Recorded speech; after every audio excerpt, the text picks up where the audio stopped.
භගවතු අරහතෝ සම්මා සම්බුද්දස්ස නමෝ තස්ස භගවතු අරහතෝ සම්මා සම්බුද්දස්ස නමෝ තස්ස භගවතු අරහතෝ සම්මා සම්බුද්දස්ස.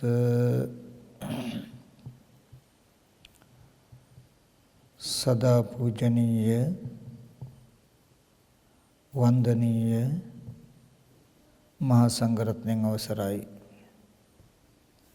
ශ්‍රද්ධා බුද්ධ සම්පන්න කාරුණික පින්වතුනි, විශේෂයෙන්ම අද දවසේදී ධර්ම දේශනාවට මාතෘකාවකුත් නොතබා මම ධර්ම දේශනාව ආරම්භ කළේ සමස්ත බෞද්ධ ලෝකයටම ඉමහත් වටිනා දහම් කරුණු ටිකක් පැහැදිලි කළ දෙන අදහසින්. ඒ වගේම විශේෂයෙන් මතක් කරන්නට ඕනේ, අද මේ ධර්ම දේශනාව සිද්ධ කරන්නේ ඒ අපේ කොත්මලේ කුමාර කශ්‍යප පොඩි හාමුදුරුවන්ගේ පැවිදි ජීවිතයට වර්ෂ 18ක් සපිරෙන මේ මොහොතේදී, ඒ වගේම හෙට දවසේදී 30 වෙනි ජන්මදිනයේ පිරෙන මොහොතේදී ඒ කශ්‍යප පොඩි හාමුදුරුවන්ට නිදුක් නිරෝගී සුවපත් භාවයේ දිගාසිරි සම්පත්තිය ලබා දෙන අදහසින් උන්වහන්සේ කරන ශාසන මාමක කටයුතු සාර්ථකව කරගයන්ට තුන්රුවන්ගේ ආශිර්වාදය ලැබෙත්වා කියන අදහසින් මේ ධර්ම දේශනාව සිද්ධ කරන්නේ උන්වහන්සේට ආශිර්වාද පිණිස. ඒ වගේම උන්වහන්සේව මේ තත්වයට පත් කළ අපි පූජනීය මාංකඩුල නන්දරත්න ස්වාමීන් වහන්සේ ඇතුළු අනිත් ආචාර්ය උපාධ්‍යයන් වහන්සේලාටත් උන්වහන්සේ කුඩා කල ගිහි කල අකුරු ශාස්ත්‍රය කියලා දුන්නු ඒ ගුරු පින්වතුන්ට පින් සිද්ධ වීම පිණිසත් ඒ හැම දිනාටම පුණ්‍යානුමෝදනා කිරීමටත් මේ දේශනාව දව් කරගන්නවා. ඒ වගේම කශ්‍යප පොඩි හාමුදුරුවන්ගේ අම්මා අප්පච්චි මතක් කළොත් බොහොම දුක් මහන්සියෙන් දරුවෝ හම්බ කළා ශාසනයට පූජා කළ ඒ පින්වත් දෙමව්පියෝ මේ මොහොතේ සිහිපත් කළොත් කශ්‍යප පොඩි හාමුදුරුවන්ගේ අප්පච්චි දැඩි රෝගී වෙලා ගිලන් වෙලා උත්පල ස්වභාවයෙන් ඉන්නේ. ඉතින් මේ දේශනාව තුලින් ජනිත වෙන පුණ්‍යානි ධර්ම බලයෙන් ඒ කශ්‍යප පොඩි හාමුදුරන්ගේ පියාණන් වහන්සේත් ඒ වගේම ආදරණීය මෑණියනුත් නිදුක් වෙත්වා නිරෝගී වෙත්වා සුවපත් වෙත්වා, ඒ වගේම දිගාසිරි සම්පත්තිය යට ලැබෙත්වා කියන අදහසින් මේ සියලු දෙනාටම මේ දේශනාව තුළින් ජනිත වෙන කුසලයන් ඒ සියලු ජීවිත යහපත් වෙන්නට වාසනාවන්ත වෙන්නට හේතු උපනිශ්‍රිය වේවා කියන අදහස මේ දේශනාව පවත්වනවා. පින්වතුනි, මම මුලින් මතක් කළා අද ධර්ම දේශනාව සඳහා මම මාතෘකාවක් ලැබුවේ නැහැ. එතකදුවත් මම බලාපොරොත්තු වෙනවා සමස්ත ලෝකවාසී බෞද්ධ ජනතාවටම අතිශය වැදගත් ධර්මයක් වන බෞද්ධ දර්ශනය කියන්නේ මොකක්ද කියන කාරණාව පොඩ්ඩක් කතා කරන්න. මේ රටේත් මේ ලෝකෙත් හැමතැනම චතුරාර්ය සත්‍ය ධර්මය ගැන කතා කරනවා, මාර්ගයේ වඩන ආකාරය කතා කරනවා, නොයෙක් කමටහන් කතා කරනවා.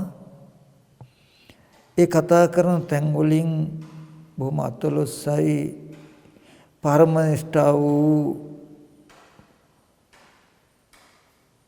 අරිහත් ඵල ඥානය ගටිත වෙච්ච දර්ශනයකින් යුක්තව කතා කරන්නේ.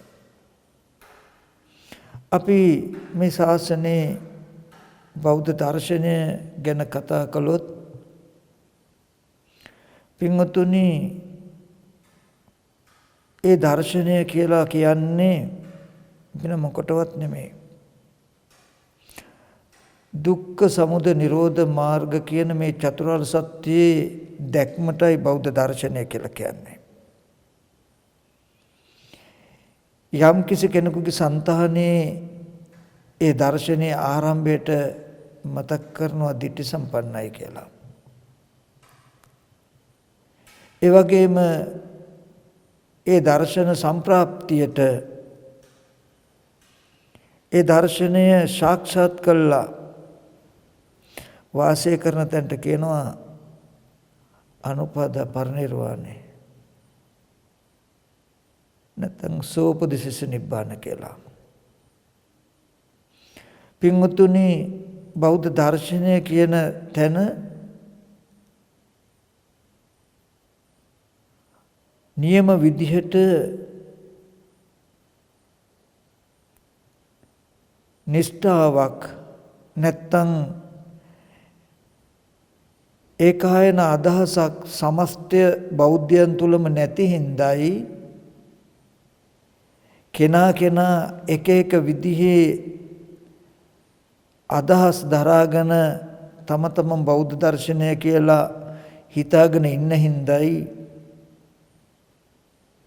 අද මේ ශාසනය තුල යම් ආකාරයකට ප්‍රශ්න ගැටලු ඇති වෙන්නට හේතු වෙලා තියෙන්නේ. ඉතින්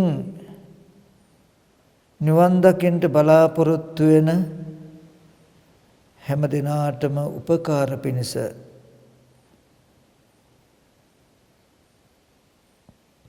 නියම තේරවාදී බෞද්ධ දර්ශනය කියන්නේ මොකක්ද කියන කාරණාව තේරුම් කර ගැනීමට උපකාර පිණිස අපි මේ දර්ශනය පිළිබඳ කරුණු ටිකක් කතා කරමු. එතනදී පින්වතුනි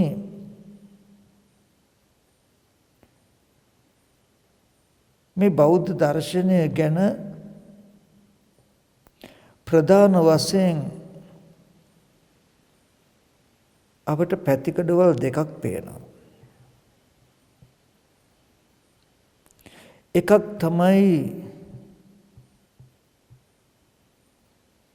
අවුරුදු 100 ගණනක් තිස්සේ පැවතෙන මේ රටෙත් ඒ වගේම බුරුමය, තායිලන්තය, කාම්බෝජා ආදී බෞද්ධ රටවල් යුක්තව සමස්ත ලෝකවාසී සියලු දෙනාම අද තේරවාද බෞද්ධ දර්ශනයයි කියලා හිතාගෙන ඉන්න ඒ දර්ශනය ගැන අපි පොඩ්ඩක් කතා කරමු. එතෙන්දී පින්වතුනි අද සමස්තයක්ම බොහෝ සෙයින්ම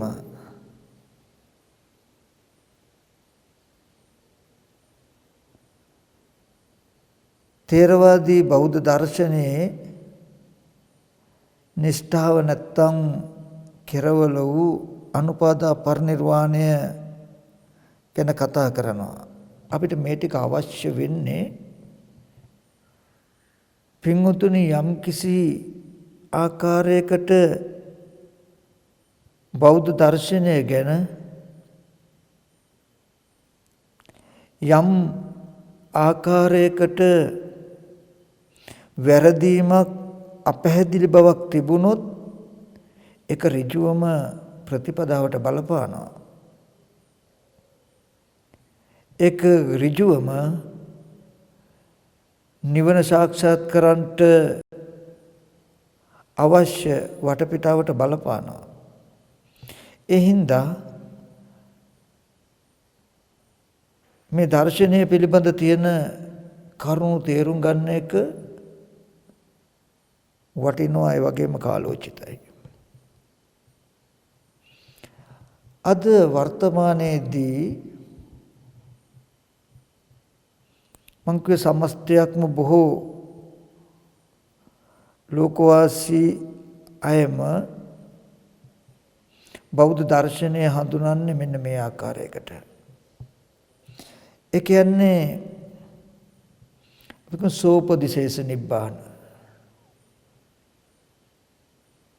ස්කන්ධ ඉතිරිය සහිතව නිවන් දැකලා. එතෙන්ට තව නමක් තමයි අනුපහදා පරිනිර්වාණය. උපාදාන වශයෙන් නොගෙන පිරිනිවිලා. මේ අනුපාදා පරිනිර්වාණය ගැන කතා කරන්නේ පින්වතුනි චතුරාර්ය සත්‍ය දර්ශනය කරගෙන මෙන්න මේ ආකාරයකට. ඒ තමයි රහතන් වහන්සේ කියලා කියන්නේ සම්පූර්ණ රාග, ද්වේෂ, මෝහ කියන සියලුම කෙලෙස් නැති කරලා ආශ්‍රව ධර්මයන් නැති කළා මේ ස්කන්ධ ටික පමණක් පරිහරණය කරනවා. ඒ කිව්වේ පංච උපාදාන ස්කන්ධය ආයතන 12 ධාතු 18 කියන මෙන්න මේ ටික සංගත පරමාර්ථ ධර්ම ස්කන්ධ ටිකක්. කෙලස් ටික නැති කළාට මෙන්න මේ ස්කන්ධ ටික නැති වෙන්නේ නැහැ. කෙලස් ටික ස්කන්ධ ටික තියෙද්දි කෙලස් ටික නැති කරන එකටයි සෝපදිශේෂ නිබ්බාන කියලා කියන්නේ. කියන අදහසක් දරනවා. කුමක් නිසාද මේ පංච උපාදාන ස්කන්ධය නැත්නම් මේ ආයතන ටික නැත්නම් මේ 18 ධාතුව 18යි කියන්නේ 18යි ධාතු 18 ගත්තාම පුරාණ කර්මයෙන් නැත්නම් පෙර තණ්හාවෙන් හැදුණු ටිකක්. ඒ නිසා ඒක නැති කරන්න බෑ. ඒ ස්කන්ධ ටික පිරිසිඳ දැකලා තණ්හාව නැති කරන්න පුළුවන්. ඒ තණ්හාව නැති කළාම අද තණ්හාව නැති කිරීම නිසා මතු සසර උපදින්නේ නැහැ. ජීවිතයේ අවසන් වීමෙන් ජරා මරණ සියලු දුකෙන් නිදහස් වෙනවා කියන අදහසක් තමයි තියෙන්නේ. එතකොට ඒකේ තියෙනවා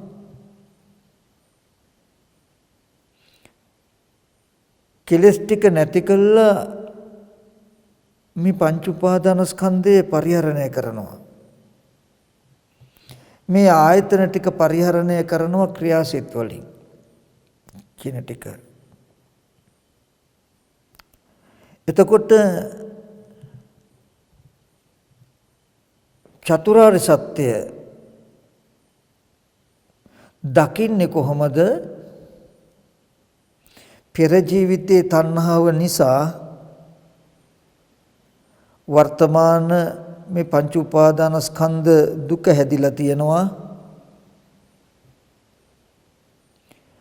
වර්තමාන තණ්හාව තිබුණොත් නැවත සසර උපද්දි වශයෙන් මේ පංච උපාදානස්කන්ධ දුක නැවතත් විඳින්න වෙනවා. ඒ හින්දා අද මේ පංච උපාදානස්කන්ධයේ පිරිසිඳ දැකලා තණ්හාව නැති කළොත් නැවත සසර ඉපදිලා ජරා මරණ දුක් විඳින්න වෙන්නේ සියලු දුකේ නිරෝධයක් වෙනවා කියන දර්ශනයක් තමයි පනවන්නේ. මේක තමයි අපි තේරවාදී බෞද්ධ දර්ශනය හැටියට ගොඩාක් දෙනෙක් අද දවසේදී හිතාගෙන ඉන්නේ, දරාගෙන ඉන්නේ. එතකොට රහතන් වහන්සේ කියලා කියන්නේ කෙලස් ටික නැති කරලා ස්කන්ධ ටිකේ වාසය කරනවා. ඒ ස්කන්ධ ටික කාම ලෝකයේ කාම ධාතු අනුව පවතිනකොට ඒ රහතන් වහන්සේ කාම ධාතුවේ වාසය කරනවා. එක්කෝ රූප ධාතුවේ එක්කෝ අරූප ධාතුවේ වාසය කරනවා. රූප ධාතුවේ වාසය කරනකොට රූපාවචර ක්‍රියාසිත වලින් තමයි ජීවත් වෙන්නේ. අරූප ධාතුවේ වාසය කරනකොට රූප ධාතුවේ වාසය කරන රූපාවචර ක්‍රියාසිත වලින් අරූප ධාතුවේ වාසය කරන අරූපාවචර ක්‍රියාසිත වලින් ජීවත් වෙනවා. මේ කාරණාව දිහා අපි පොඩ්ඩක් නුවණින් බැලුවොත් පින්වතුනි පංච උපාදානස්කන්ධය ආයතන 12 ධාතු 18 කියලා කියන්නේ දුකට තව නමක්. පංච උපාදානස්කන්ධය දුකට තව නමක්. ඒ වගේම කාමවචර රූපවචර අරූපවචර ක්‍රියාසිත කියලා කියන්නේ පංච උපාදානස්කන්ධය. ලෞකික දෙයක්. ලෝකෙ තුලයි යෙදෙන්නේ. එතකොට ආයතන පරිහරණයේදී රූප බලනවා, ශබ්ද අහනවා, ගන්ධ සුවඳ ලබනවා කියලා මෙන්න මේ ආයතන ටික පරිහරණය කරනකොට ඒ භූමියට අනුව ගියා වූ ක්‍රියාසිත වලින්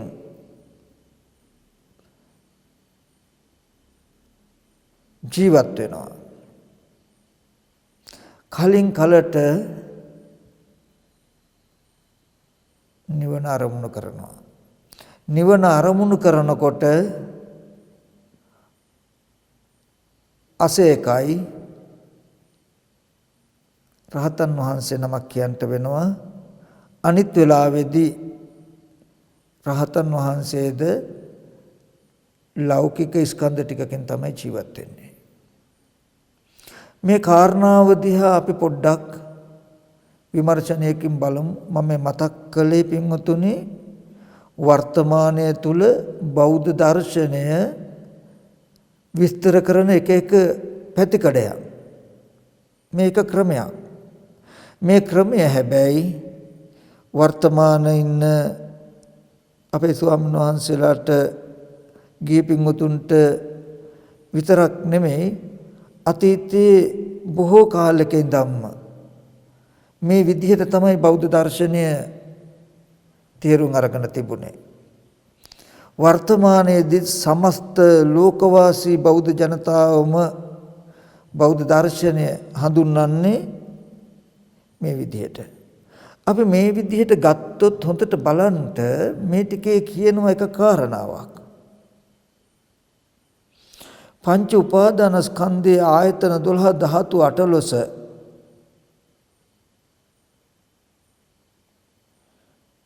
නැති කරන්න බෑ. ඒ ටික රහතන් වහන්සේ පරිහරණය කරනවා. ඒ නිසා රහතන් වහන්සේ කියලා කියන්නේ ශෝක පරිදේව කියන මානසික දුක් නැති කළ කෙනෙක්. නමුත් රහතන් වහන්සේත් තාම ජරා මරණ දුක් විඳිනවා. සියලුම ආකාරයෙන් අජරාමර වෙන්නේ ජරා මරණ දුකෙන් නිදහස් වෙන්නේ මරණයෙන් පස්සේ. තව පැත්තකින් ගත්තාම පිරිනොම් පාන දවසටයි. කුමක් නිසාද? කෙලස් ටික නැති කළා මේ ස්කන්ධ ටික පරිහරණය කරනවා. මේ ස්කන්ධ ටික කියන්නේ පින්වතුනි පංච උපාදාන ස්කන්ධය කියන්නේ දුක්ඛ සත්‍ය. දුක. තාම රහතන් වහන්සේ කියන්නේ දුක පරිහරණය කරනවා යන ගණයට යනවා. ජරා මරණ පරිහරණය කරන ගණයට යනවා. දුකේ නිරෝධය තාම සාක්ෂාත් කළා නැහැ. මරණයෙන් පස්සේ දුකේ නිරෝධය සාක්ෂාත් වෙන්නේ කියන කාරණාවක් මේ තුල තියෙනවා. ඒ වගේම දුක්ඛ සමුදය නිරෝධ මාර්ග කියන චතුරාර්ය සත්‍ය වර්තමාන එක දර්ශනයකින් දකින්න පුළුවන් කමක් නැහැ. තණ්හාව දුක ඇති කරපු හේතුව අතීතයි.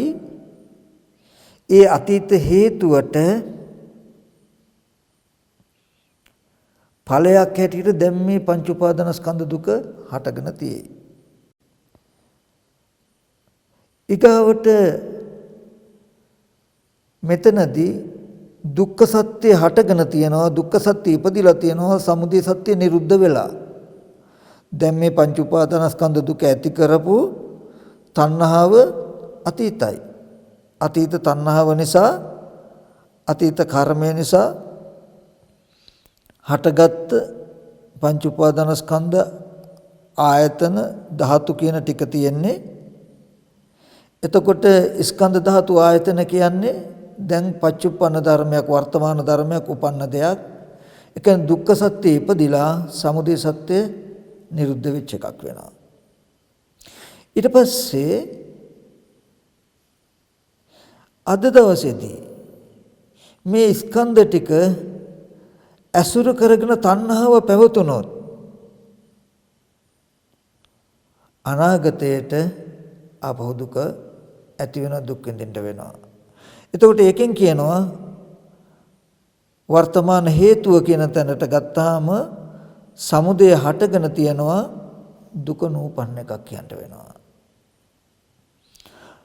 ඒකම අද තණ්හාව නැති කළොත් ඒක විපාක ලැබෙන්නේ මරණයෙන් පස්සේ. ඒකේ පරිපූර්ණ වශයෙන් නිවීමක් වෙන්නේ, අජරාමර වෙන්නේ ජීවිතයේ අවසානයේටයි කියන එක කියනවා. මොකද අද තණ්හාව නැති කළාම, තණ්හා උපාදාන කියන කෙලෙස් නැති කළාම සෝවිපදිශේෂ නිබ්බාන කියන්නේ මේ ස්කන්ධ ටික තියෙද්දි කෙලෙස් විතරයි නැති වෙලා තියෙන්නේ. රහත් තුනත් පංච උපාදාන ස්කන්ධේ ආයතන 12 ධාතු 18 පරිහරණය කරනවා. ඒ නිසා ශෝක පරිදේව විතරයි, මානසික දුක විතරයි රහතන් වහන්සේට නැත්තේ. කායික සියලු දුක් විඳින්න වෙනවා කියන කාරණාවක් මේ දර්ශනය තුල පෙන්වනවා. එතකොට ඒබඳු දර්ශනයක් ඔය ආකාරයකට පෙන්වන චතුරාර්ය සත්‍ය ඉලක්ක කරගෙන තමයි රහතන් වහන්සේ ක්‍රියාසිත පරිහරණය කරනවා. රහතන් වහන්සේ කියන්නේ කාම ලෝකේ නැත්නම් ලෝකේ ජීවත් වෙන කෙනෙක් කියන කාරණාවන් අද දවසේදී කියන්නේ. එතකොට ඔන්න ඔය ආකාරයට පෙන්වන දර්ශනීය බලාගෙනයි පින්වතුනි හැම තැනකම ප්‍රතිපදාව තියෙන්නේ. එතකොට ප්‍රතිපදාවේ කෙරවල ප්‍රතිවේදයේ හැටියට කවදා හරි දවසක අපි කාටද ලැබෙන්නේ මොකද්ද? ditta ධම්ම වජරාමර කමක් නෙමේ, සම්දිත්තිකයි, අකාලිකයි, එහිපස්සෙකයි. කල් නොයවා විපාක දෙනවා, මෙලෝදීම විපාක දෙනවා. මෙහි ඇවිල්ලා බලන්න කියන කාරණාව වෙනුවට අද තණ්හාව නැති කළා මානසික දුක විතරක් නැති කරන්න පුළුවන්. ජරා මරණ සියලුම දුක් නැති කරන්න වෙන්නේ මරණයෙන් පස්සේ, නැත්තම් පිරිනුවම් පාන දවසටයි කියලා මතක් කළොත් රහතන් වහන්සේත් ජරා මරණ දුකෙන් තාම මිදිලා නැහැ. දුකේ නිරෝධය සාක්ෂාත් කළ කෙනෙක් නෙමෙයි කියන කාරණාව කියනවා. ඊගාවට එක්තරා දවසක් රාද භික්ෂුන් වහන්සේ භාග්‍යවතුන් වහන්සේ ළඟට ඇවිල්ලා අහනවා, ස්වාමීනි, භාග්‍යවතුන් වහන්සේ මාරයා කියලා කියනවා. කොපමණකින් මාරයාද? රාද රූපයේ ඇතිතන මරණය හෝ පෙනෙයි. රූපයේ ඇතිතන මැරෙන්නෙක් හෝ ඉඳී. රූපයේ ඇතිතන මරන්නෙක් හෝ ඉඳී. රාද එහෙනම් රූපේ දකින්න මරණය කියලා, රූපේ දකින්න මැරෙන්න කියලා, රූපේ දකින්න මරන්න කියලා. රාද රූපේ කියන්නේ රෝගයක්, හුලක්, ගඩක් කියලා පෙන්නනවා. මේ වගේ රූප වේදනා සංඥා සංකාර විඥාන කියන පංච උපාදාන ස්කන්ධෙටම පෙන්නනවා. එතකොට රහතන් වහන්සේ කාම ධාතුවේ වාසය කරනවා, ක්‍රියාසිත වලින් ජීවත් වෙනවා කියලා කිව්වහම තාම මාර ධර්මයක් පරිහරණය කරනවා. තාම මාරයට අයිති ස්කන්ධ ටිකේ වාසය කරනවා කියන කාරණාව කියන්න වෙනවා. මේක තීරණය කරන එක මේ දේශනාව ශ්‍රවණය කරන පින්වත්තුන්ගේ අයිතිය. මම මේ මතක් කරන්නේ වර්තමානයේ තුල තේරවාදී බෞද්ධ දර්ශනය කියන නමින් තියෙන දර්ශන ගැන. ඊට පස්සේ මෙන්න මේ දර්ශනය තමයි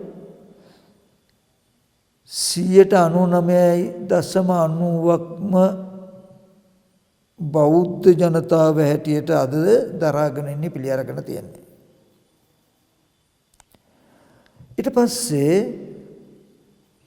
අපි තව පොඩ්ඩක් මේ විදිහට බලමු. අපි දන්නවා බුදුරජාණන් වහන්සේ ආනන්ද හාමුදුරන්ට දේශනා කළා. ආනන්ද,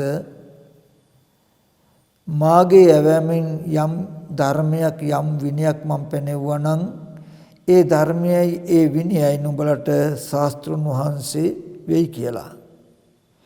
ජීවමාන බුදුරජාණන් වහන්සේ වැඩ ඉන්නවා බඳු ළඟ ඉඳගෙන ශාස්ත්‍රුන් වහන්සේ අනුශාසනා කරනවා බඳුයි ත්‍රිපිටක ධර්මය. අපි බලමු ත්‍රිපිටකයේ තුල බෞද්ධ දර්ශනය තියෙන්නේ කොහොමද කියලා. අර ඉස්සෙල්ලා කතා කළ දේත් ත්‍රිපිටකයත් අටුවා ටීකාත් මේ ඔක්කොම කැටි කළා සමස්ත බෞද්ධ ජනතාවම ඇති කරගෙන ඉන්න දර්ශනය. චතුරාර්ය සත්‍ය කියන්නේ මෙන්න මේකයි. බුද්ධ දේශනාව කියන්නේ මෙන්න මේකයි කියන තැනකින්. එතකොට මේ පංච උපාදානස්කන්ධයේ මේ දුක හටගත්තේ අතීත තණ්හාව නිසායි. අද මේ තණ්හාව තිබුණොත් අනාගතයට දුක ඇති වෙනවා. අද තණ්හාව නැතිකොලොත් අනාගතයට දුක නැති වෙනවා. ඒ හින්දා තණ්හාව නැති කරන්න මෙන්න මේ ආර්ය අෂ්ටාංග මාර්ගයේ වඩන්න කියලා පෙන්වන මේ දර්ශනයක් තියෙනවා. අද ආර්ය අෂ්ටාංග මාර්ගයේ වඩනවා නූපන්නා වූ දුක නූපදීම පිණිස. එතකොට මේ සමස්තයක්ම තියෙන දර්ශනය ගැන කතා කළේ. අපි බලමු ත්‍රිපිටකය දිහා. ත්‍රිපිටකය තුල බෞද්ධ දර්ශනය කොහොමද තියෙන්නේ කියන කාරණාව ටිකක්.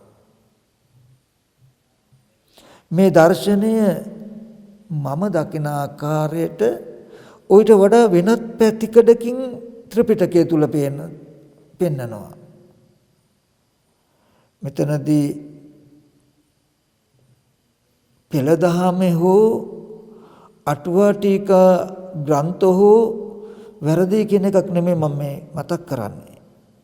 මේව තුල තියෙන අර්ථ මතු කර ගැනීම තුල යම් යම් අඩුපාඩුවක් ඒ సంతානවල වෙලා තියෙනවා කියන කාරණාවක් තේරෙනවා. පිටකයේ තුල තියෙන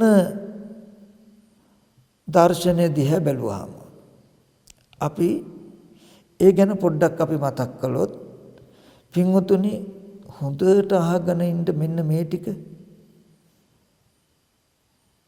හොඳ වටිනා දර්ශනයක් පෙන්වනවා මේකෙන් බුදුරජාණන් වහන්සේ. අපි කියමු බුදුරජාණන් වහන්සේ දේශනා කරනවා පෙර අවිද්‍යා කර්ම තණ්හාවට තමයි මේ පංච උපාදානස්කන්ධේ ආයතන 12 ධාතු 18 හටගත්තේ. ලෝකේ හටගත්තේ දුක හටගත්තේ. හරි. බුදුරජාණන් වහන්සේ වර්තමානයේ තුල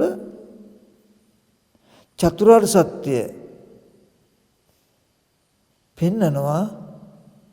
නැත්නම් මේ බෞද්ධ දර්ශනය පෙන්නනවා මෙන්න මේ විදිහට. අපි කියමු අපි ඇහෙන් රූපයක් බලනවා කියන තැන චක්කු ධාතු, රූප ධාතු, චක්කු විඥාන ධාතු තියේ. ඒ වගේම පංච උපාදානස්කන්ධය. බුදුරජාණන් වහන්සේ දේශනා කරනවා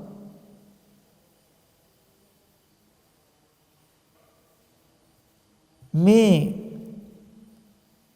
ඇහැ කෙරෙහි රූපේ කෙරෙහි චක්කු විඥානය කෙරෙහි නැත්තම් අපිට යමක් පෙනෙනවා කියන තැනක තියෙන ස්කන්ධ පංචකයක් තියෙනවා පංච උපාදාන ස්කන්ධයක් තියෙනවා මේ පංච උපාදාන ස්කන්ධය කෙරෙහි යම් චන්දරාගයක් තිබුණොත් චන්දරාගය කියලා කියන්නේ අභිනන්දති අභිවදති අජ්ජෝසහය තිට්ඨති ඒ ඇහැ රූප චක්කු විඥානයේ සතුටු වෙයි නම් සතුටු බව ප්‍රකාශ කරයි නම් ඊට බැසගෙන හෝ සිටින කෙටියෙන් ගත්තොත්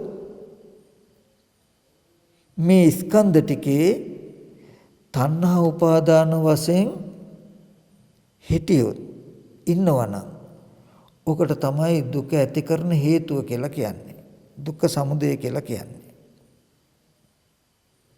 එහෙම හිටියොත් මොකද වෙන්නේ භවය හැදෙනවා තණ්හා උපාදාන වුණොත් භවය හැදෙනවා භවය කියලා කිව්වේ මොකක්ද දන්නවද පින්වතුනි අපි ඇහෙන් රූපයක් දකින වෙලාවේදී ඒ ඇහැ කෙරෙහි රූපය කෙරෙහි චක්කු විඥානය කෙරෙහි ඊට නැඹුරු වෙලා ඒව ඇසුරු කරගෙන පවතින එකටයි තණ්හාව කියලා කිව්වේ. ඒක ditthi වශයෙන් වෙන්න පුළුවන් තන කෙලෙ තෘෂ්ණා වශයෙන් වෙන්න පුළුවන්.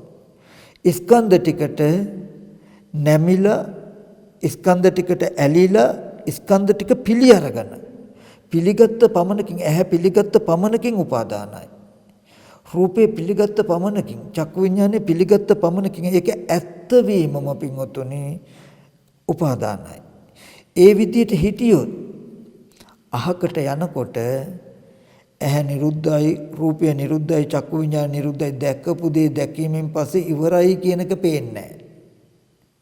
එහෙම උපාදාන වෙලා ඉන්න එපා කියන්නේ වෙන මොකුත් නිසා නෙමෙයි. ඒ පංච උපාදාන ස්කන්ධයේ තණ්හාව තිබුණොත් මොකද වෙන්නේ?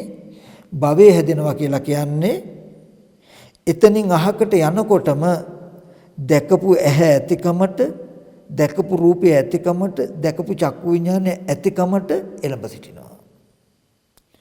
ওই විදිහට කනෙන් ශබ්දයක් ඇහුවොත් කනයි ශබ්දයයි සෝත විඥානයයි පුරාණ කර්මෙන් හටගත් දුක මේ දුකේ බැසගෙන හිටියොත් මේ ශබ්දයේ කෙරෙහි යම් චන්දරාගයක් තිබුණොත් තණ්හාවක් තිබුණොත් ඒ කන ශබ්දය අල්ලගෙන හිටියොත් ඒක පිළිගත්තොත් උපාදාන වශයෙන් හිටියොත් ඒක තියෙන දෝෂේ තමයි අහකට යනකොට අහපු කනත් ඇහුණු ශබ්දයත් සෝත විඥානයත් ඇහිමින් පස්සේ නිරුද්ධයි කියනක පේන්නේ ඒ වෙනුවට අහපු දේ ඇතිකමට එළඹ සිටිනවා ඒකට කියනවා භවය කියලා තණ්හා උපාදාන භව මේ විදිහට ස්පර්ශ ආයතන 6 කෙරෙහි යම් චන්දරාගයක් තිබුණොත් තණ්හා උපාදානයක් තිබුණොත් ඒකේ දෝෂය හැටියට පෙන්නනවා මොකද්ද ඒ දකින අහන දේවල් දැකීමෙන් ඇහිමෙන් පස්සේ නැති වෙනවා නිරුද්ධ වෙනවා කියනක පේන්නේ භවය හැදෙනවා දකින අහන හැම දෙයක්ම ඇත්තිකමට එකතු වෙනවා භව පච්චය ජාති ජරා මරණ පින්වතුනි එතකොට පෙන්නනවා ওই විදිහට දකින අහන හැම දෙයක්ම එකතු වුණොත් ඉතුරු වුණොත් ඉබේම ජරා මරණ ශෝක පරිදේ දුක් දුම්නස් විඳින්න බිමක් ඇදිලා ඇති ලෝකයක් ඇදිලා ඇති දුක ඇදිලා ඇති උන්න දුක හැදෙන්න හේතුව පෙන්වුවා මොකද්ද දකින අහන හැම දෙයක්ම ඇත්තිකමට එකතු වෙන එක භවය ඇත්තිකමට එකතු වෙන්නේ ඇයි දකින අහන වෙලාවේදී ඒ දකින අහන අරමුණු ටිකේ තණ්හා උපාදාන වශයෙන් පවතින කම නිසා තණ්හා උපාදාන වශයෙන් ඒව ඇසුරු කරන්නට එපා කියන එක කියන්නේ වෙන මුකුත් නිසා නෙමෙයි ඒව තිබුණොත් දකින දේ අහන දේ මේ ස්පර්ශ ආයතන හයේම යම් යම් අරමුණක් දැනගත්තොත් ඇසුරු කළොත් ඒ දැනගත් ඒ ඇසුරු කරපු දේ අනිත්‍ය වෙනවා කියලා පේන්නේ නැති වෙනවා නිරුද්ධ වෙනවා කියලා පේන්නේ ඇතිකමටම හිටිනවා. ඒ ඇතිකමට හිටින එක තමයි භවය කියලා කිව්වේ. එහෙම දකිනහන හැම දෙයක්ම එකතු වුණාම ජරා මරණ ශෝක පරිදේ දුක්ඛ දෝමන සුපායස කියන සීල දුක් රස හටගෙන ඇති. හුදු දුක් රසේ හට ගැනීම වෙයි කියලා පෙන්වන බලන්න අපිට වෙලා තින්න ඕක නෙමෙයිද කියලා. ඊට පස්සේ හොඳ කාරණාවක් අනිත් පැත්තට පෙන්නනවා. ඒ පංච උපාදාන ස්කන්ධේ චන්දරාගය නැති කළොත් තණ්හා උපාදාන වශයෙන් අල්ලගෙන බැසගෙන නොහිටියොත් උපාදාන වශයෙන් නොගෙන හිටියොත් උපාදාන වශයෙන් නොගෙන මිදිලා හිටියොත් වෙන්නේ මොකක්ද? භව නිරෝධෝ. මේ අහකට යනකොට දැකපු දේ දැකීමෙන් පස්සේ නිරුද්ධයි කියන එක පේනවා. අහන දේ ඇහුණු කන සෝත විඥාන සිත මේව නිරුද්ධයි කියලා පේනවා. මේ ටිකේ උපාදාන වශයෙන් වාසය කරන්න එපා. උපාදාන වශයෙන් වාසය නොකරනකොට අනුපාදා භව නිසා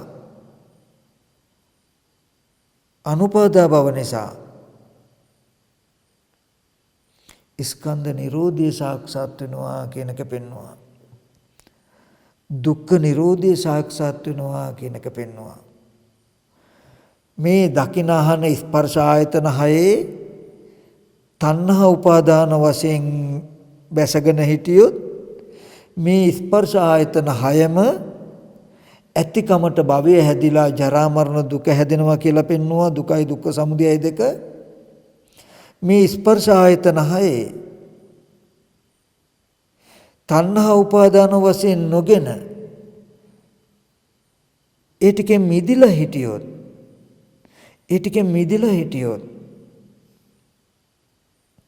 මේ ස්පර්ශ ආයතන හයේ නිරෝධය සාක්ෂාත් වෙනවා.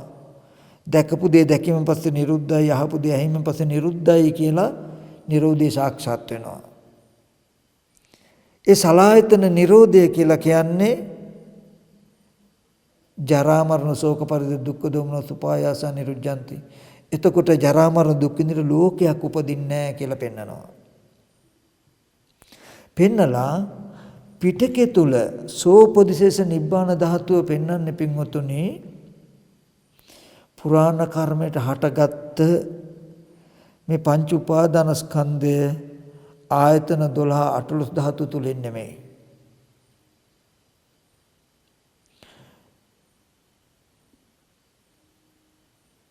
පිටකයේ තුල සෝපදිශේෂ නිබ්බාන ධාතුව නැත්නම් අනුපාදා පරිනිර්වාණය පෙන්වන්නේ මේ පංච උපාදාන ස්කන්ධයේ දකින අහන ස්කන්ධ ටිකේ උපාදාන වශයෙන් නොගෙන මිදිලා ඉන්නකොට ඒ ස්කන්ධ ටික ප්‍රත්‍ය නැති වෙනවා. උදාහරණයක් ඇටියට කිව්වොත් මේ කය තියෙද්දි ජීවිතයේ තියෙද්දි මේ සීත උෂ්ණ බඩගින්න පිපාසය දැනෙන කය තාම තියෙනවා. ජීවිතේ තියෙනවා. මේ ටික තියෙද්දී ස්පර්ශ ආයතන හයේ නිරෝධය සාක්ෂාත් කළා. 12 ආයතනයන්ගේ නිරෝධය සාක්ෂාත් කළා. 18 ධාතුවේ නිරෝධය සාක්ෂාත් කළා. ජීවත් වෙන තැනටයි සෝපදිශේෂ නිබ්බාන කියලා කියන්නේ. රහතන් වහන්සේ කියන්නේ කියලා පෙන්නනවා. අර්ථ දෙකක්. ඉස්සෙල්ලකින් පෙන්නවා සෝපදිශේෂ නිබ්බාන කියලා කියන්නේ පුරාණ කර්මයට හටගත්ත නිසා පංච උපාදානස්කන්ධය ආයතන 12 ධාතු 18 තියෙන තැනක කෙලස් ටික නැති කළා ඒ ටික ජීවත් වෙනවා. ඒ ටික පරිහරණය කරනවා රහතන් වහන්සේ කියන්නේ. එතකොට ඒ ටික පරිහරණය කරන්න අවශ්‍ය වෙනවා ඒ භූමිය තුල පරිහරණය කරන්න චිත්තචෛතසික ධර්ම ඒකට ක්‍රියාසිත වලින් ජීවත් වෙනවා. તો රහතන් වහන්සේ කියලා කියන්නේ කාම ධාතුවේ ඉන්නවා. රූප ධාතුවේ රහතන් වහන්සේ රූප ධාතුවේ ඉන්නවා. අරූප ධාතුවේ රහතන් වහන්සේ අරූප ධාතුවේ ඉන්නවා කියලා තමයි පනවන්න වෙන්නේ. එතකොට දුක ශෝක පරිදේව නැති කළ හැකි ජරා මරණ නැති කරන්න බෑ කියන ටිකක් එනවා ඒ දර්ශනයට.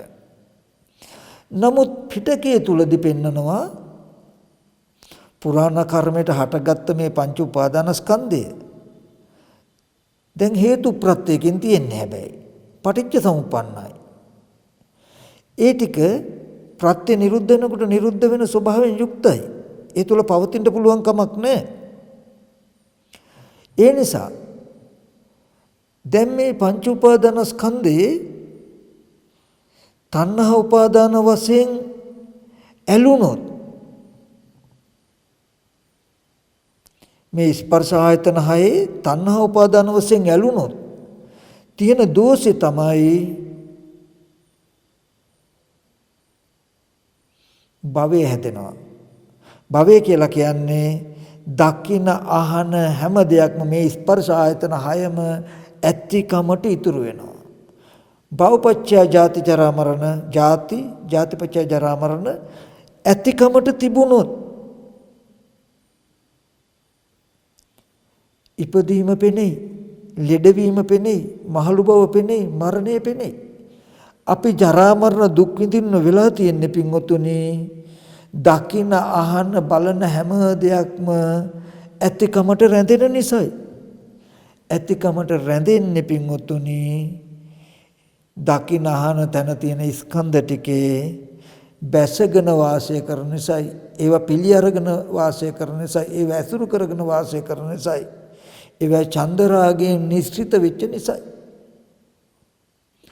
ඊට පස්සේ දුකයි දුක්ඛ සමුදයයි පෙන්නලා මේ දර්ශනීය හැටියට බෞද්ධ දර්ශනීය තේරවාදී බෞද්ධ දර්ශනීය හැටියට Nirodha පෙන්නනවා. තණ්හාව කියලා ඒ පංච උපාදානස්කන්ධය කෙරෙහි අද යම් චන්දරාග විනයනයක් තිබුණොත් තණ්හාවගේ ඉතුරු නොකොට නැති කිරීමක් තිබුණොත් උපාදාන වශයෙන් නොගන්නාකමක් තිබුණොත් අනුපාදා භවෙන් මිදුණොත් එතකොට දැකපු දේ දැකීමෙන් පස්සේ අහපු දේ ඇහිමෙන් පස්සේ ඇතිකමට ඉතුරු වෙන්නේ භවය හැදෙන්නේ ස්පර්ශ ආයතන හය ඇතිකමට එකතු වෙන්නේ. ඒ හින්දා ජරා මරණ ශෝක පරිදේ දුක්ඛ දෝමනස් උපායස පෙනෙන්නේ නැහැ. හම්බ වෙනව මොකද්ද?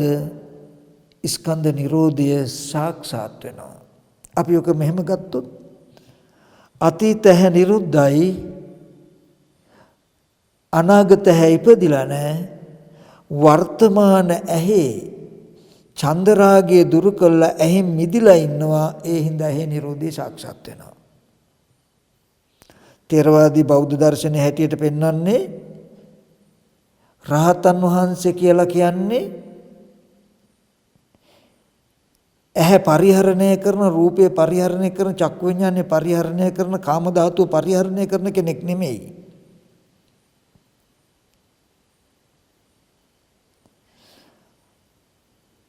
ඒකේ මතක් කළේ ඇහැ රූප චක්කු විඤ්ඤාණේ උපාදාන සහිතව වාසය කරපු නිසා දුක ආවනම් ඇහැ රූප චක්කු විඤ්ඤාණය කියන ටිකේ තණ්හා උපාදාන වශයෙන් නොගත්තොත් ඒකෙන් මිදිලා වාසය කළොත් ඇහැ රූප චක්කු විඤ්ඤාණේ නිරෝධය සාක්ෂාත් වෙනවා නම් එහෙනම් ඇහැ රූප චක්කු විඤ්ඤාණය කියන ටිකේ තණ්හා උපාදාන නොවෙන්න ඇහැ රූප චක්කු විඤ්ඤාණේ නිරෝධය සාක්ෂාත් වෙන්න කුමක් කටයුතුද? ඇහැ පිළිබඳ, රූපය පිළිබඳ, චක්කු විඥානය පිළිබඳ නැත්නම් පංච උපාදානස්කන්ධයේ යථාභූත ඥානය ඇති කර ගන්න ඕනේ. පංච උපාදානස්කන්ධයේ යථාභූත ඥානය ඇති කරගත්තාම ඒකට කියනවා දුක පිරිසිඳ දැක්කා කියලා. පංච උපාදානස්කන්ධයේ යථාභූත ඥානය තියෙනවා. එතකොට ඒ ඇත්ත ඇති හැටි දකින නුවණ තියෙන හින්දා ඇහි රූපේ චක්කු විඥානය ඇලෙන්නේ නැහැ, බැඳෙන්නේ නැහැ, මිදිලා පවතිනවා. පින්වතුනි රහතන් වහන්සේ කාම ධාතුව පරිහරණය කරනවා, කාම ධාතුවේ ඉන්නවා කියන්න එපා. ඒක වැරදි. රහතන් වහන්සේ කාම ධාතුවේ පිරිසිඳ දකින නිසා කාම ධාතුවේ මිදිලා ඉන්නේ. අපි කියමු ඇහැ තියෙනවා, රූපේ තියෙනවා, චක්කු විඥානය තියෙනවා, රූපයක් දකිනවා. මේ දකින වෙලාවේද ඇහෙන් මිදිලා, රූපෙන් මිදිලා, චක්කු විඥානය මිදිලා ඉන්නේ. කාම ධාතුවේම ඉපදිලා, කාම ධාතුවේ හැදිලා වැඩිලා, කාම ධාතුවේම මිදිලා ඉන්නවා. ලෝකයේ තුලම ලෝකෙ මිදිලා ඉන්නවා. ඒ මිදිලා පවතින කම හින්දායි පින්වතුනි මේ ස්කන්ධ නිරෝධය සාක්ෂාත් වෙන්නේ. ඇහැ පිළි අරගෙන, ඇහැ ඇසුරු කරගෙන වාසය කළා නම් කාම ධාතුවේ වාසය කරනවා කියලා කියන්න වෙනවා. කාම ධාතුවේ වාසය කරනවා කියලා කියන්නේ ඇහැ ඇසුරු කරගෙන, රූපය ඇසුරු කරගෙන, චක්කු විඤ්ඤාණය ඇසුරු කරගෙන වාසය කරනවා. ආන් ඒ ටිකේ වාසය කළොත් පින්වතුනි හටගත් දේ නිරුද්ධ වෙනවා කියන එක පේන්නේ භවය හැදෙනවා. එතකොට ඇහැ ඇසුරු කරගෙන, රූපය ඇසුරු කරගෙන, චක්කු විඤ්ඤාණය ඇසුරු කරගෙන, පංච උපාදානස්කන්ධය ඇසුරු කරගෙන වාසය කරන්නේ පින්වතුනි පංච උපාදානස්කන්ධයේ යථාභූත ඥානෙ නැත්තම්. පංච උපාදානස්කන්ධයේ යථාභූත ඥානෙ නැතිව පවතින හැම තැනටම ඒ ස්කන්ධ ටිකට කියනවා සාසව උපාදානීයා කියලා. සාසව උපාදානීයා කියලා කියනවා. එතකොට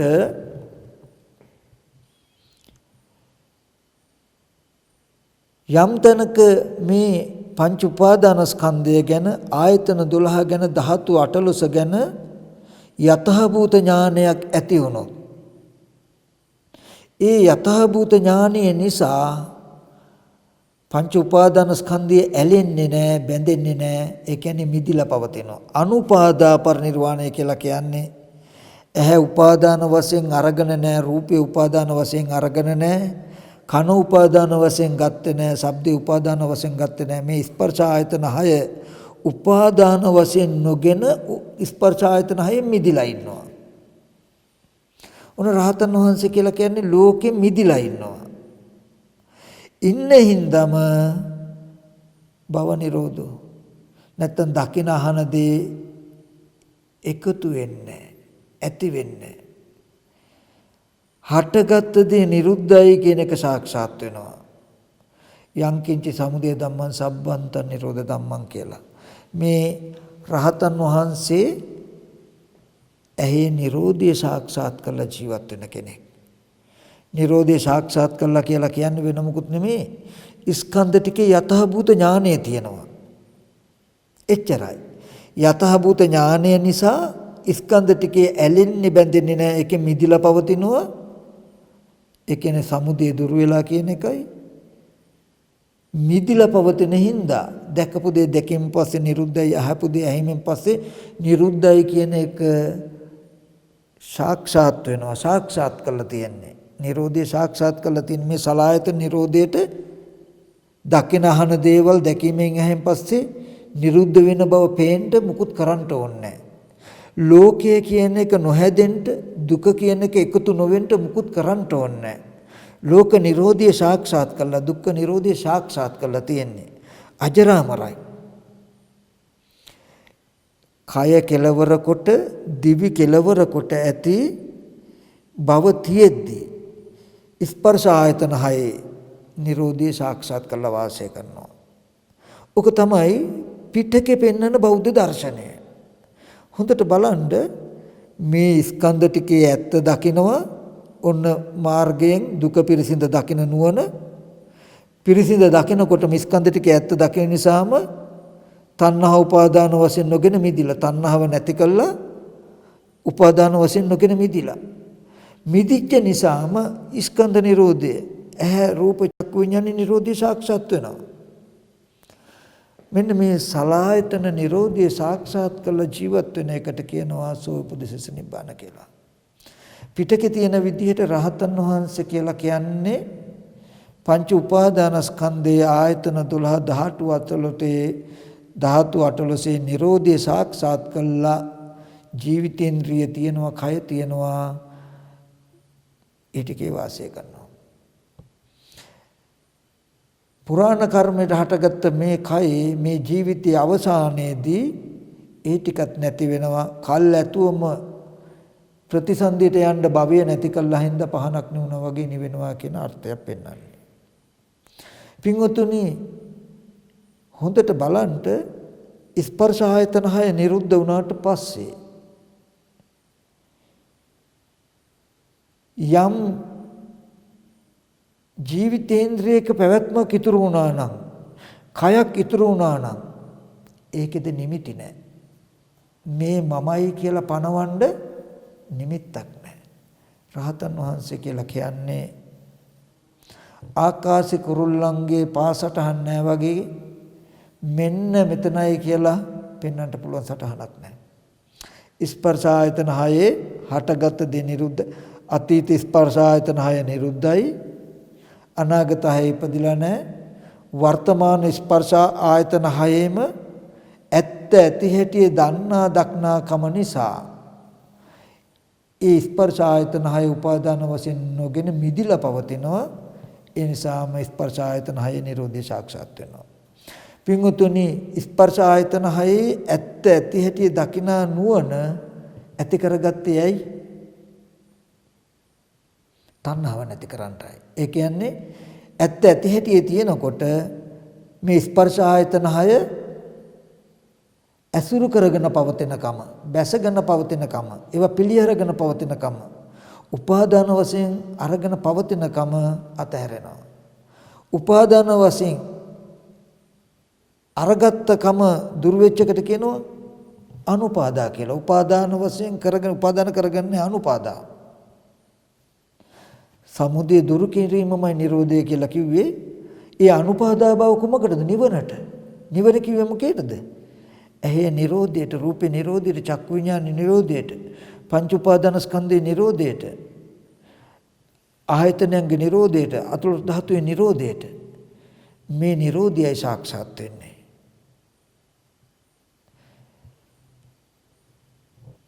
පංච උපාදානස්කන්ධය දුකක්. පංච උපාදානස්කන්ධයේ යම් චන්දරාගයක් තිබුණොත් මේ පංච උපාදානස්කන්ධය දුක නිරුද්ධ වෙන්නේ නැවත නැවත වැඩෙනවා වැඩිලා දුක එනවා කියලා දුකයි දුක සමුදයයි අහගත්තා බෞද්ධ දර්ශනය කියන්නේ. දකින අහන තැනක තියෙන පංච උපාදානස්කන්ධයේ තණ්හා උපාදාන වශයෙන් නොගත්තොත් බැසගෙන නොසිටියොත් නොඇලුනොත් ඒක මිදිලා හිටියොත්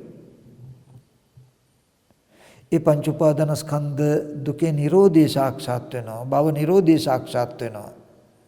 එහෙම වුණොත් ජරා මරණ ශෝක පරිදේ දුක්ඛ දෝමනස උපායාස නිරුද්ධ සියලු දුක නිරුද්ධ වෙනවා කියලා අහගෙන සීලේක පිහිටලා සමතකම හටහනකින් හිත වඩ පංච උපාදානස්කන්ධයේ යථාභූත ඥානය සාක්ෂාත් කරගන්න යථාභූත ඥානය ඇති කරගන්න උත්සාහවත් වෙනවා. ඇයි මේ යථාභූත ඥානය ඇති කරගන්න උත්සාහවත් වෙන්නේ? නිවන අරමුණු කරගෙන.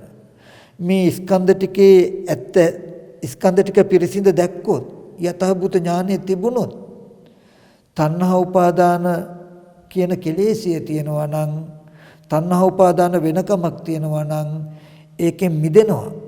තණ්හාව නැති වුණොත් මේ දුක නිරුද්ධ වෙනවා කියලා මේ දැන් Taman දකින අහන ස්පර්ශ ආයතන 6 කෙලස් ටික තිබුණොත් මේ ආයතන ටික ඇතිකමට එකතු වෙලා ලෝකයක් ඇදලා අද සම්පූර්ණ දුක් විඳින්නෙක් වෙනකමටත් කායික මානසික සියලුම දුක් විඳින්න වෙනකම කායික දරත මානසික දරත කායේ දැවීම හිතේ දැවීම කයේ දැවීම සිතෙන් දැවීම වෙලා දුක් දුම්නස් බහුලව වාසය කරන්නට වෙනවා කියලා දැක්කා. මේ ස්පර්ශ ආයතන හයේ ඇත්ත ඇති හැටි දන්නා වූ දක්නා වූ කම තිබුණොත් ස්පර්ශ ආයතන හය උපාදාන වශයෙන් නොගෙන මිදෙනවා. උපාදාන වශයෙන් නොගෙන මිදිලා හිටියොත් ස්පර්ශ ආයතන හයේ නිරෝධය සාක්ෂාත් වෙනවා. භවයේ දකින අහන හැම දෙයක්ම එකතු වෙලා ඇතිකම හැදෙන්නේ නැහැ. එහෙමනු ජරා මරණ දුක නිරුද්ධ වෙනවා කියලා නිරෝධයක් දැනගත්තා. ඊට පස්සේ සීලයක පිහිටලා සමතකමටහනකින් හිත වඩමින් මේ ස්කන්ධයන්ගේ යථාභූත ඥානය අනිත්‍යයි දුකයි අනාත්මයි පටිච්චසමුප්පන්නයි කියන යථාභූත ඥානය ඇති කරගත යුතුයි කියන නුවණ තියෙනවා. ඒ ඔස්සේ මේ ස්කන්ධයන්ගේ යථාභූත ඥානය ඇති කරගන්න වෙහෙසෙනවා. එවන් ත්‍රිපරිවට්ටන් ද්වාදසාකාරං යථාභූත ඥාන දර්ශන සුසුද්ධං හෝසි. සත්‍ය කෘත්‍ය කෘත වශයෙන් මේ චතුරාර්ය සත්‍ය තුන් ආකාරයට වැඩුණාම පිරිසුදු වෙලා තියෙන වැඩලා තියෙන යථාභූත ඥානය. ඔන්න ඔය විදිහට පිටකෙත් පෙන්නනවා දර්ශනයක්. පින්වත්තුන් හිතලා බලන්න මේ ඉස්සෙල්ලා පෙන්නපු දර්ශනයයි මේ දර්ශනයයි දෙකම එකමද දෙකම බෞද්ධ දර්ශනයද බෞද්ධ දර්ශනය වෙන්න ඕනේ මොකක්ද කියන එක. ඊගාවට තමයි ගොඩාක් දෙනෙක්ගේ අදහස තමයි ක්‍රියාසිතකින් මේ පංච උපාදානස්කන්ධයේ 18 ධාතුව ආයතන 12 පරිහරණය කරන්නේ ලෝකෝත්තර චිත්තචෛසික ධර්මයෝ කිසි වෙලාවක මේ ස්කන්ධ පැත්තට නැඹුරු වෙලා උපදින්න බෑ. ගොඩක් දෙනෙක් ගන්න අදහසක් තමයි රූප වේදනා සංඥා සංකාර විඥාන කියන ස්කන්ධය ලෞකිකයි. ලෞකික ස්කන්ධ ටික රූප වේදනා සංඥා සංකාර විඥාන කියන ස්කන්ධ අරමුණු කරගෙන ලෝකෝත්තර සිතක් උපදින්න බෑ. ඇහැ කන දිව නාසය ශරීරය මනස කියන මේ ආයතන ලෞකිකයි. ලෞකික ආයතන අරමුණු කරගෙන ලෝකෝත්තර සිතක් උපදින්න බෑ කියන එක තමයි මේ ස්පර්ශ ආයතන හයේ රහතන් වහන්සේ නමකට ලෝකෝත්තර සිතකින් වාසය කරන්න බෑ කියන තියෙන කාරණා ටික. ඒ හින්දා කාම ධාතුවේ රහතන් වහන්සේ ඉන්නවා කාම ධාතුවේ සිතකින් කියලා රහතන් වහන්සේ සංඛ්‍යාවකට දාලා අපි දන්නවා රහතන් වහන්සේ කියලා කියන්නේ දෙවියෙක්වත් බ්‍රහ්මයෙක්වත් මිනිස්සෙක්වත් යන ගණයට යන්නේ කාමාවචර රූපාවචර අරූපාවචර කියලා කිව්ව සංඛ්‍යාවකට යනවා රහතන් වහන්සේ කියලා කියන සංඛ්‍යාවකට යන්න බෑ. නමුත් මේ සංඛ්‍යාවකට යන ගණයට වැටුනේ දාන්න උනේ ක්‍රියාසිතකින් පරිහරණය කරනවා ජීවත් වෙනවා කියන කාරණාව කියන්න උනේ ලෝකෝත්තර සිත් මේ භූමියේ යෙදෙන්නේ නැහැ රූප වේදනා සංඥා සංකාර විඥාන කියන ස්කන්ධ ටික බලාගෙන ආයතන බලාගෙන උපදින්නේ නැහැ කියන කම හින්දා ඔය කාරණාව ගැන මම පොඩ්ඩක් මතක් කළොත් ඒක ඇත්ත මාත් පිළිගන්නවා රූප වේදනා සංඥා සංකාර විඥාන කියන ස්කන්ධය සංකතයි සංකත ස්කන්ධය අරමුණු කරගෙන නෙමෙයි ලෝකෝත්තර සිතක් තියෙන ලෝකෝත්තර සිතක් කියන්නේ නිවන අරමුණු කරගෙන තියෙන අපි ඒක කතා කරමු එතකොට ඇහැ කන දිව නාසය ශරීරය මනස කියන ආයතන ටික සංකතයි ලෝකෝත්තර සිතක් තියෙන සංකතය අරමුණු කරගෙන නෙමෙයි අසංකතය අරමුණු කරගෙන එතකොට හැබැයි පින්වතුනි මෙන්න මේ කාරණාව බලන්න ලෝකෝත්තර සිතෙන් රූප වේදනා සංඥා සංකාර විඥාන කියන ස්කන්ධ අරමුණු කරන්නේ හැබැයි ස්කන්ධයන්ගේ ඇත්ත ඇති හැටි දකින්නකම අරමුණු කළ හැකි යතහභූත ඥානේ රූපේ යතහභූත ඥානේ වේදනා සංඥා සංකාර විඥානයේ යතහභූත ස්වභාවය සීකරන්නත් බැයි දීතට ලෝකෝත්තර සිතට මේ ස්පර්ශ ආයතන හයේ ඒ ඇහැ අරමුණු වෙන්නේ රූපේ චක්කු විඥානේ අරමුණු වෙන්නේ හැබැයි ඒ ස්කන්ධ ටිකේ යතහභූත ස්වභාවය මේ සිතට අරමුණු වෙනවා ලෝකෝත්තර සිතක් මේ ස්පර්ශ ආයතන හයේ යෙදෙන හිඳයි පින්වතුනි ස්පර්ශ ආයතන හයෙන් මිදෙන්නේ ලෝකේ තුල යෙදෙන ලෞකික සිතකට ලෝකෙන් ඈතර කරවන්න බෑ ලෝකෙ තුල තියෙන ධර්මය ලෝකෙ තුලයි. ලෝකෙන් ඈතර වෙන, ඈතර කරවන ධර්මයක් මේ තුල යෙදුණු හිඳයි ලෝකෙන් ඈතර වෙන්නේ. අපිට පිටකේ සාක්ෂි දරනවා. අභිධර්ම පිටකේ විභංග ප්‍රකරණේ ධම්මහදේ විභංගේ ගන්න භූමි වශයෙන් බෙදනවා. භූමියකට සත්‍ය වශයෙන් බෙදනවා. කාම ධාතුව දුක්ඛ සත්‍යය තියෙනවා, සමුදය සත්‍යය තියෙනවා. බලන්න මාර්ග සත්‍යය තියෙනවා. ඊගවට අඤ්ඤතාවී ඉන්ද්‍රිය. අඤ්ඤතාවී කියලා කියන්නේ අරිහත් ඵල සිතේ පවතින ප්‍රඥාව. අඤ්ඤතාවී ඉන්ද්‍රිය කාම ධාතුවේ යෙදෙනවා. කාම ධාතුව කියලා කිව්වේ චක්කු ධාතු, රූප ධාතු, චක්කු විඥාන ධාතු, සෝත ධාතු, ශබ්ද ධාතු, සෝත විඥාන ධාතු කියන ටික. ඒ කියන්නේ අපි ඇහෙන් රූපයක් දකින තැනක අඤ්ඤතාවී ඉන්ද්‍රිය යෙදෙන හින්දා. හැබැයි හොඳට මතක තියාගන්න ඒ ඇහැ අරමුණු කළා නෙමෙයි, රූපය අරමුණු කළා නෙමෙයි, චක්කු විඥානය අරමුණු කළා නෙමෙයි. එහි යතහ භූත ස්වභාවය, රූපේ යතහ භූත ස්වභාවය, චක්කු විඥානය යතහ භූත ස්වභාවය අරමුණු කිරීම වශයෙන් නුවණ යෙදෙන හින්දායි පින්වතුනි රහතන් වහන්සේ ඇහෙන් මිදිලා, රූපෙන් මිදිලා, චක්කු විඥානයෙන් මිදිලා වාසය කරන්නේ. රූපයක් බලන වෙලාවේදී, ශබ්දයක් අහන වෙලාවේදී යතහ භූත ඥානෙ යෙදෙන ඒ යෙදෙන ඉන්ද්‍රිය තමයි අඤ්ඤතාවී ඉන්ද්‍රිය. ඒ යෙදෙන නිසයි ඇහැ රූප චක්කු විඥානෙ මිදිලා වාසය කරන්නේ. ඒ මිදිලා වාසය කරන නිසා උන්වහන්සේ ඇහැ රූප චක්කු විඥානේ නිරෝධයම සාක්ෂාත් වෙනවා මිසක නිවනම ලැබෙනවා මිසක ප්‍රාර්ථනාවක් ඕනේ. ඊගොල්ලෝ තව එකක් බලමු අපි. එතකොට ඔන්න දැන් ලෝකෝත්තර හිතකට ස්කන්ධය අරමුණු කරන්න බෑ. ඒක ඇත්ත. හැබැයි ස්කන්ධය ආරම්භය ඇත්ත ඇති හැටි සිහි කරන්න පුළුවන්. සතිපට්ඨානෙ වඩන්න පුළුවන් නේ. කායානුපස්සන, වේදනානුපස්සන, චිත්තානුපස්සන, ලෞකික ලෝකුතර දෙයාකාරම තියෙන්නේ. එතකොට ඒ කායානුපස්සනාවක් තියෙන වේදනානුපස්සන, චිත්තානුපස්සනාවක් කියන්නේ ඒ ස්කන්ධ ටිකේ තියෙන නුවණක් තියෙනවා. ඒ නුවණ ඇති කරගන්න බැයිද? පුළුවන්. හරි. ඊට පස්සේ ලෝකෝත්තර සිතක් හැම වෙලාවෙම නිවන අරමුණු කරගෙනමයි තියෙන්නේ කියලා හිතනවා. වැරදි නෑ, ඇත්ත. නමුත් අපි අරගෙන තියෙන අර්ථය වැරදි.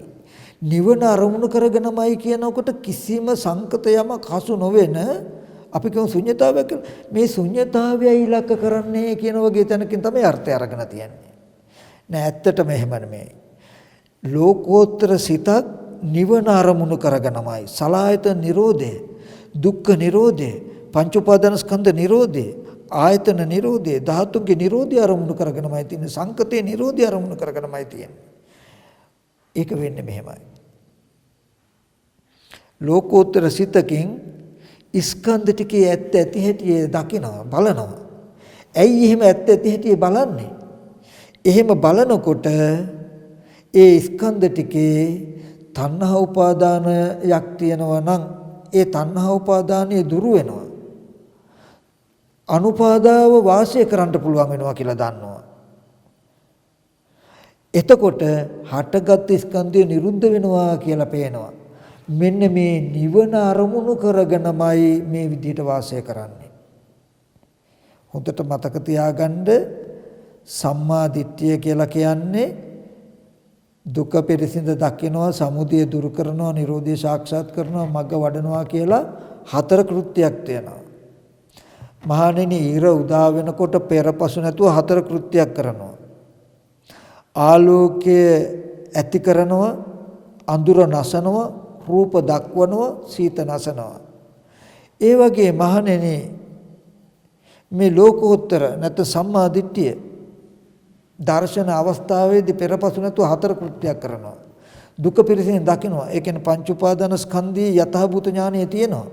ස්කන්ධ ටික පිරිසින් දකිනවා. සමුදය දුරු කළා. ඒ හින්දා තණ්හා උපාදානය නැති කළා. උපාදාන වශයෙන් නොගෙන මිදිලා නිරෝධය සාක්ෂාත් කරනවා. ඒ හින්දා ඇහැ රූප චක්කු විඥානය කියන ටික නිරෝධ වෙන බව සාක්ෂාත් කරලා තියෙනවා. මේ ටික කරන ටික තමයි මග වැඩිලා තියෙනවා. එතකොට අපි ලෝකෝත්තර සිතකට නිවන යරමුණු වෙන්නේ කියලා කියනකොට ගන්න අර්ථ මේ හිස් ශුන්‍යතාවය අරමුණු කරනවා වගේ තැනකින් ගත්තොත් වැරදි. නමුත් ස්කන්ධ ටිකේ ඇයි යථාභූත ස්වභාවය බලන්නේ නිවන අරමුණු කරගෙන. මොකද එතකොට ස්කන්ධ ටිකේ උපාදාන වෙන්න බෑ, තණ්හා උපාදාන වශයෙන් පවතින්න බෑ. එතකොට මිදිලයි පවතින්නේ. එතකොට ස්කන්ධ නිරෝධී සාක්ෂාත් වෙනවා කියන නුවණක් ඇතුව මේ යථාභූත ඥානය තිබුණොත් ඒ යථාභූත ඥානයට ලෝකෝත්තරයි කියන්න බැයිද? නිවන අරමුණු කරගෙන කියන්න බැයිද? මෙන්න මේ වගේ පින්වතුනි තේරවාදී බෞද්ධ දර්ශනය කියලා කියන්නේ මම දන්න විදිහට පිටකේ තියෙන්නේ ස්පර්ශ ආයතන හය නිරෝධය සාක්ෂාත් කළා ජීවත් වෙන තැනට. අතීත ස්කන්ධය නිරුද්ධයි, අනාගත ස්කන්ධය ඉපදිලා නැහැ, වර්තමාන ස්කන්ධයන්ගේ මිදිලා පවතිනවා. ඒ හින්දා නිරෝධය සාක්ෂාත් වෙනවා. හටගත් ස්කන්ධය නිරුද්ධ වෙනවා කියලා රහතන් වහන්සේ කියලා කියන්නෙම ඇහැ දුකයි, ඇහැ කෙරෙහි චන්දරාගයක් තියෙනවා නම් ඇලිලා ඉන්නවා නම් ඒක තමයි ඇහැ නැවත නැවත පවතින්න ඇහැ ඇතිකමට හම්බ වෙන්න තියෙන එකම හේතුව. ඇහි චන්දරාග විනයනයක් තියෙනවා නම්, තණ්හාවගේ නැති කිරීමක් තියෙනවා නම් ඒක තමයි ඇහි නිරෝධය සාක්ෂාත් වෙන්න තියෙන එකම හේතුව. ඒ හින්දා ඇහි ඇත්ත ඇති හැටි දකින්න. ඇහි ඇත්ත ඇති හැටි දකිනකොට ඇහැ තණ්හා උපාදාන වශයෙන් ගන්නෙ නැහැ. ඇහි මිදිලා පවතිනවා. එතකොට ඇහි නිරෝධය සාක්ෂාත් වෙනවා කියන න්‍යායක් තියෙනවා. එතකොට එතෙන්ට ආවහම රහතන් වහන්සේ කියලා කියන්නේ අනුපාදා පරිනිර්වාණය කියලා කියන්නේ සෝපදිශස නිබ්බාන ධාතුව කියලා කියන්නේ පංච උපාදාන ස්කන්ධේ ආයතන 12 ධාතු 18 නිරෝධය සාක්ෂාත් කළා ජීවත් වෙන තැනකට. එතන නිරෝධය සාක්ෂාත් කළා. ඒ හටගත් ධර්මය නිරුද්ධ වෙනවා කියන එකට උත්සාහයක්වත් ඕනේ. ඒ මානසික මට්ටම හදලා ඉවරයි. මොන්නතරම් දෙයක් ඇහෙන් රූප බැලුවා, සද්ද ඇහුවත් කර්ම රැස් වෙන්නේ නැහැ. මොකද ඒ දකින අහන හිතන කියන කරන හැම දෙයක්ම නිරෝධ වෙන බව සාක්ෂාත් කරලා තියෙනවා. කුමක් නිසාද? ඒ දකින අහන ඒ ස්කන්ධයන්ගේ ධාතුන්ගේ ආයතනයන්ගේ මිදිලා වාසය කරන නිසා. උපාදාන වශයෙන් නොගෙන ඉන්නකම හදලා. උපාදාන වශයෙන් නොගෙන ඉන්නකම හැදුනේ මොකක් නිසාද? යථාභූත ඥානය නිසා. රහත් වෙනවා කියලා අපිට කරන්න තියෙන්නේ උච්චරයි. එතකොට මෙන්න මේ වගේ පිටකය තුල තියෙන දර්ශනයක්. ඒකට ඕනෑම රෙෆරන්ස් මම ඕන තරම් දෙන්න. ඔයගලන්ට හොඳටම පෙන්නනවා මේකෙදී හැම සූත්‍රයකම පෙන්වන්නේ මේ න්‍යාය එකක් කියලා නෑ. සියලුම සූත්‍ර ටික මේ දර්ශනය පෙන්වන්නට තමයි යෙදිලා තියෙන්නේ. නමුත් මජ්ක්‍ධිම නිකායේ උපරිපන්නාසකේ මහා සලායතනික සූත්‍රය වගේ සූත්‍රයක් බොහොම පහසුවෙන් ග්‍රහණය කරගන්න පුළුවන් ඔයගලන්ට. එතකොට මේ සමස්තයක්ම තේරවාදී බෞද්ධ දර්ශනය කියලා තැන් වල එක එක විදිහට කතා කරනවා. ඒ කෙනා දන්නා ආකාරය මත දර්ශනය කෙනාගේ විමුක්තියේ මාර්ගයත් විමුක්තියත් තීරණය වෙනවා. ඒ වගේම නිවන කියන එක තීරණය වෙන්නේ නිවන හඳුනාගෙන ඉන්න ආකාරය මතයි. එතකොට අද අවුරුදු 100,000 ගණනක පාරම්පරික පැවැත්ම තුළින් වර්තමානයේ තුල මේ රටේ සමස්ත බොහෝ ලෝකයේ අතරත් බෞද්ධ දර්ශනය කියන එක කියන්නේ පෙර තණ්හාවට දැන් දුක හටගත්තේ, දැන් තණ්හාව නිසා අනාගතයට දුක ඇති වෙනවා කියලා අදාර්ය අෂ්ටාංග මාර්ගයේ වඩලා තණ්හාව නැති කළොත් අද තණ්හාව නැති කිරීමේ ප්‍රතිඵලය මරණයෙන් පස්සේ ලැබෙන විදිහට. ඒ වගේම පංච උපාදාන ස්කන්ධයේ ආයතන 12 ධාතු 18 කියන මෙන්න මේ ටික ඔක්කොම සෝපදිශේෂ නිබ්බානයි. මේ ටික පරිහරණය කරද්දී කෙලස් ටික විතරක් නැහැ, ස්කන්ධ ටික විතරක් තියෙනවා. ඒකටයි සෝපදිශේෂ නිබ්බාන කියන්නේ. එතකොට රහත් උනත් පංච උපාදාන ස්කන්ධයේ ආයතන 12 ධාතු 18 පරිහරණය කරනවා. රහතන් වහන්සේ කාම ධාතුවට අයිති රහතන් වහන්සේ කියලා කියන්නේ නිවන අරමුණු කරන වෙලාවට විතරයි අනිත් වෙලාවට ලෝකෙට අයිති කාම ධාතුවට අයිති කාම ධාතුවට අයිති ක්‍රියාසිටිකකින් ජීවත් වෙනවා කියන උත්තරයක්. ඒ දර්ශනයයි රහතන් වහන්සේ කියලා කියන්නේ පංච උපාදාන ස්කන්ධයේ ධාතු 18 ආයතන 12 කියන ටිකේ Nirodhi සාක්ෂාත් කළා. නිමිති නැතුව කය කෙලවර කොට ජීවිතයේ කෙලවර කොට ඇති ධර්මතාවයකින් ජීවත් වෙන ඒකද නිමිති නැහැ. අතන අතීත ස්කන්ධය නිරුද්ධයි අනාගතය ස්කන්ධය ඉපදිලා නැහැ. වර්තමානයේද කාම ධාතුවේ ඉන්නවා කියන්න බෑ මිදිලා රූප ධාතුවේ ඉන්නවා කියන්න බෑ මිදිලා හින්දාම Nirodhi සාක්ෂාත් වෙනවා. ඒ Nirodhi ඒ භූමියේ කාම ධාතුවේ Nirodhi සාක්ෂාත් කර ගණ්ඩයි කාම ධාතුවේ මිදිලා ඉන්නේ. කාම ධාතුවේ මිදිලා ඉන්න ඕනේ හින්දායි යතහභූත ඥානය ඇති කරගත්තේ. යතහභූත ඥානය නැති වුණොත් ඇලෙනවා කියලා දන්නවා. ඇලුනොත් කාම ධාතුවෙන් මිදෙන්නේ නැහැ. කාම ධාතුවේ ඉන්න වෙනවා. හිතියොත් ජරා මරණ දුක් විඳින්න වෙනවා. ඇත්ත ඇති හැටි දකින නුවණ තිබුණොත් කාම ධාතුවෙන් මිදෙනවා. කාම ධාතුවෙන් මිදලා හිටියොත් කාම ධාතුවේ Nirodhi සාක්ෂාත් වෙනවා. කාම ධාතුවේ Nirodheට දුකේ Nirodhe කියලා කියනවා. අජරාමර කියලා කියනවා. කියන මෙන්න මේ දර්ශනය පෙන්වනවා. එතකොට මෙන්න මේ දර්ශන දෙක පින්වතුන් බලන්ට මේ දර්ශන දෙකෙන් තේරවාදී බෞද්ධ දර්ශනය කියලා පිළිගන්නේ අපි කෝකද පිළිගත යුත්තේ කෝකද කියන කාරණාව මේ පින්වත් සියලු දෙනාම නුවණින් විමසන්ට කියලා මතක් කරනවා. මේ සම්බන්ධව ඕනම වෙලාවක ප්‍රතිඋත්තරයක් දෙන්න අවශ්‍ය වුණොත් අවශ්‍ය කරුණු කාරණාවක් විමසන්ට ඕන වුණොත් ඒ සඳහා අපිට ඉදිරිපත් වෙන්න පුළුවන් කියන කාරණාවත් මේ මොහොතේදී මතක් කරනවා. එහෙනම් හැමදෙනාම කල්පනා කර ගන්න ඕනේ අද දවසේදී අපි බෞද්ධ මේ රටේ විතරක් නෙමෙයි සමස්ත ලෝකවාසී බෞද්ධ දර්ශනය බෞද්ධ සිල් දිනාට නියම තේරවාදී බෞද්ධ දර්ශනය කියන්නේ මොකක්ද? අජරාමර නිවන අරමුණු කරගෙන පවතින දර්ශනය මොකක්ද?